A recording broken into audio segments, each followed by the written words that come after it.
I turned around to unlock my door to go inside. Well, Dean Bozak, thanks for saving my life. If you weren't there, I don't know what would have happened. I'm glad that I met you, and I hope to see you. As I, ugh. As I turned to speak to him, he was already gone. So that's the end of the 2 chapters at the beginning. So I'm going off to the middle. Okay, chapter 9, introduced. The next day I woke up, and the first thing I did was flip my hand over to the other side of my bed where Dean had slept that night. But he wasn't there. I sat up and looked around my dark room. Dean, I called out. Good morning. I looked towards where my old comfy chair was, and Dean was sitting there watching over me. I ran over to him and hugged him. He kissed my forehead and put his arms around me. How did you sleep? He asked me. Good. But wait, Dean, what are you doing here? It's morning. You have to leave so you don't burn, I exclaimed. Relax, Alex. I'm fine. It's going to be cloudy all day today with rain, he told me. I got up and peeked through a crack in the curtains and looked outside. He was right. It was very foggy and rain was pouring down heavily. Thank God, I said. Dean just laughed at me, and I went back to sit on his lap. So what is on the agenda today? He asked. I thought long and hard, and then an idea popped right into my head. I could introduce you to my mom and my younger brother Mitch. I would very much like that, he said. Great, so it is written, shall it be done? Let me just get cleaned up real fast first. I went to go to my dresser so I could find something nice to wear for today, and then make my way to the shower, but he took a hold of my hand and pulled me back towards him and kissed me. I was so dazzled. I almost lost my balance. I'll be right back, I giggled. Okay, he smiled. I rushed into the bathroom and took a nice warm shower and brushed my teeth for a good 10 minutes. I had the worst case of morning breath this morning. It tasted like a skunk farted in my mouth. I ran back into my room. Ready? I asked him. Certainly, he replied. We went downstairs where my mom was drinking her black coffee while reading the newspaper. Minch was getting cereal from in the cupboard. He looked like he didn't get enough sleep again last night. Good morning, I greeted my family members, but my mom and Mitch didn't even look at me when I said good morning. They were staring right at Dean, who was beside me. Who's this dude? Mitch asked, looking Dean over. Your boyfriend or something? I looked at Dean, who was smiling. Hello, my name is Dean Bozak, and yes, I would say that I am Alex's boyfriend.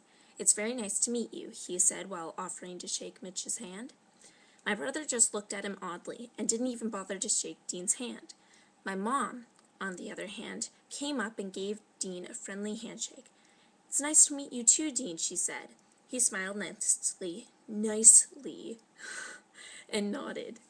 Alex, could I talk to you for a second? She said coolly. I looked at her strangely. Sure, Mom. I didn't really know what my mom wanted, but it was best if I followed her. I told Jean that I would only be a few minutes. My mom and I walked into the dining room, and she stopped to look at me. What is it? I asked. You never told me you had a boyfriend. How long have you two been dating? How old is he anyways? This man looks way too old for you. And did he sleep here last night? Firstly, he did fall asleep here, but nothing happened, Mom. He slept on the chair in my room. And this man happens to be my boyfriend, and his name is Dean. I know I should have told you, and I'm sorry about that, but I just wanted to wait for the right moment. And since he was here, I thought today would be great, I said to my mom. Well, I guess I haven't been around that much anyways, and I'm sure Dean is a wonderful young man, my mom said. He is, Mom, very much so. He is the best thing that has ever happened to me in such a long time, I blurted out. Oh, my little girl's just growing up. I remember you would only worry about Barbie dolls, baby books, and candy. Now you are all into the boys. That is something I'm going to have to try to get used to, she sighed. We both laughed really hard, and then suddenly she gave me a big bear hug. We headed back into the kitchen where Dean and Mitch were waiting for us. So what are you doing all for today? My mom asked. I'm going to be hanging out with Stan. Dan, Josh, and Trevor. We are all having a sleepover, Mitch said with his mouth full of food. Ew, Mitch, could you not talk with your mouth full of food? It's disgusting, I said. Want some? As he spat some of his Cheerios back into his bowl. I swear to God, I almost puked. Not even joking here. Mitch, please leave right now. I don't want you to be acting like this. I have company over. No, you can't tell me what to do. This is my house too, he whined. Mitch, just go eat in the TV room, okay? My mom said, sounding irritated. Yeah, whatever, he said as he rolled his eyes. My brother has tons of attitude sometimes. I can't even stand him. Anyways, what about you, Alex? What will you and Dean be doing today? Mom inquired. I looked at Dean, seeing if he had any ideas. He was blank. We aren't sure yet. I think we might go for a little walk, though. I held onto Dean's hand and put my head on his shoulder. He looked down at me and smiled. Okay, well, you two have fun then, Mom said. Thanks, Mom. See you later, I said. Goodbye, Miss McDonald. It was a pleasure to meet you, Dean said to my mom. See you, Dean. Remember, if you make her cry, I'll make you cry, she said, laughing. Dean and I looked at each other and smiled. We then went through the door. I took a big breath of air. So where to? I asked. Dean thought for a moment. Come with me. I want to show you something. Okay, so this is the starting of chapter 10. I love you. Okay. We went back to the cemetery where a dark, mossy forest awaited at the edge of our neighborhood. We had to step over all kinds of debris and rocks. We jumped over streams where fish and tadpoles swam to wherever we were going. Where are you taking me? I laughed nervously. You'll see, he replied. After about 10 or 15 more minutes, we finally got to a little patch of cleared land. Okay, hop on my back, he commanded. What? I said. Get on my back, he insisted. Why? I shot back. Because I am going to show you how I can get to places so fast, he explained. Oh no, I didn't like the sound of this. So come on now, I don't have all day. I don't know about this, Dean, I was starting to get nervous. Don't worry about it. Nothing is going to happen to you, I swear. So, could you get some backbone and get on my back already? He said as he smiled. I hesitated for a few seconds more, and finally I decided to climb on his back. I knew in some way that this might be a mistake, but it seemed to be worth the risk.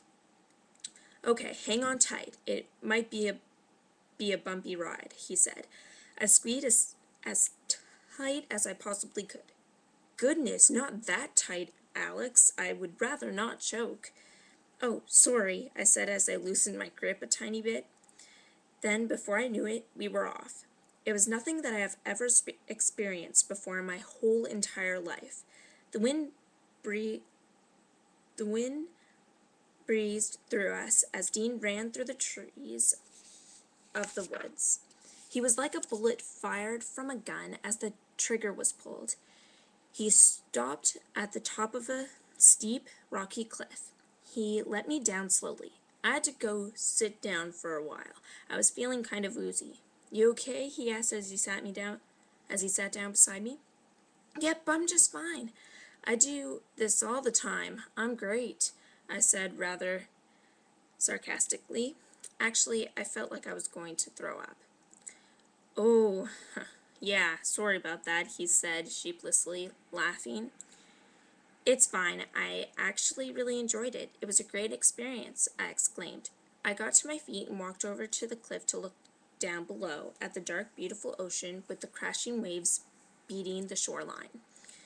Dean quickly grabbed me by the arm. Whoa there, girl, not so close. He twirled me around 2 times before bringing me close to him. I laughed as we rocked back and forth, going around in a circle.